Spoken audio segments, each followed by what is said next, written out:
This is VOA News.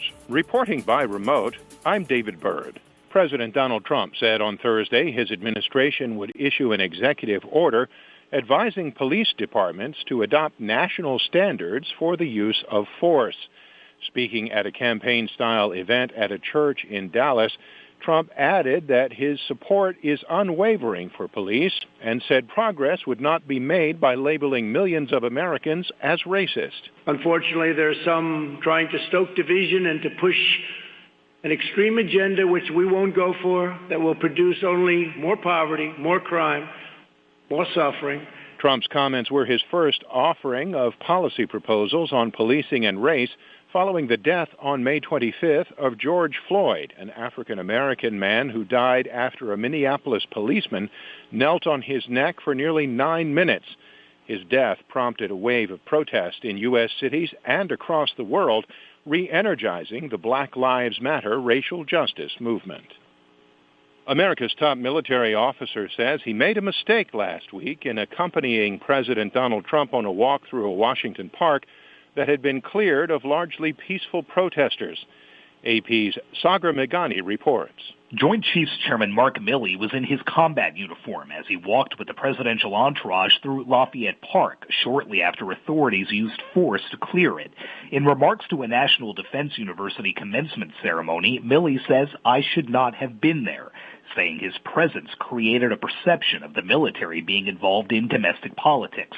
Milley's statement risks backlash from a president sensitive to any perceived criticism of events he staged. The Pentagon's relations with the White House are tense after a disagreement over the president's threat to use active-duty troops to tamp down civil unrest. Sagar Meghani, Washington. This is VOA News. India has reported a record of nearly 10,000 new coronavirus cases within a 24-hour period, with health services in the cities of Mumbai, New Delhi, and Chennai swamped by the rising infections. AP's Zaria Shackley has more. India's tally has reached nearly 300,000 confirmed cases, the fifth highest in the world, with just over 8,000 deaths. The spike comes as the government moved ahead with the reopening of restaurants, shopping malls and places of worship in most of India after lockdown of more than 2 months. Subways, hotels and schools remain closed. The actual infection numbers are thought to be higher because of limited testing. The health ministry said it was ramping up the capacity with daily testing of more than 145,000 people. I'm Zaria Shackley. As states roll back lockdowns, the coronavirus is beginning to reemerge. AP correspondent Tim McGuire reports. 21 states report increases in coronavirus cases since they eased stay-at-home orders and other restrictions. An AP check finds a variety of reasons for those spikes.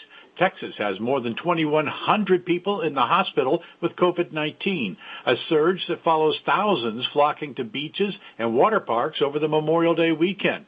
Arizona residents did something similar when they were allowed to leave their homes in mid-May, hitting the bars and restaurants, ignoring social distancing guidelines. Hospitals are at some 80% of capacity in that state. Experts are worried about additional spikes in the next week or so in the wake of nationwide protests following the death of George Floyd at the hands of police. I'm Tim McGuire. Another week of a declining number of applications for jobless aid. AP correspondent Mike Hempen reports 1.5 million more laid-off workers were seeking unemployment benefits.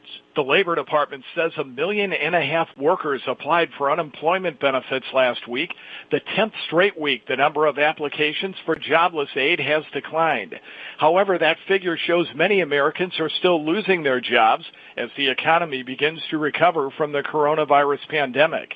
The number of people receiving jobless aid fell slightly, an indication that some workers who were laid off have been recalled, but nearly 21 million people are still considered unemployed. Mike Hempen, Washington. Concerns about the U.S. economy and the possible reemergence of the coronavirus in the United States sent stock prices tumbling on Thursday. The Dow was down 6.9%. The S&P lost 5.89%, and the NASDAQ dropped by 5.27%. Reporting by remote, I'm David Byrd.